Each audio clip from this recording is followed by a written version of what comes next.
Welcome to Tech Leveler. I'm Lee, and in this super quick video I'm going to show you how to send a message on your iPhone or iPad.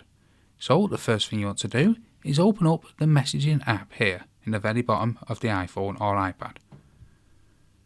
Now with the messaging app open, you want to tap this little pencil within the square here at the top. This is the compose button. You want to press that. Now at the very top here, you want to select the person you want to send the message to.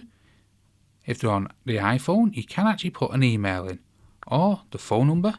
If they're in your contacts, you can press this little plus here at the end and select the contact. Now, once you've selected your contact or added a number, at the bottom here you can type your message, and then once you've done your message, you can press this little green icon here. It may be blue in some instances.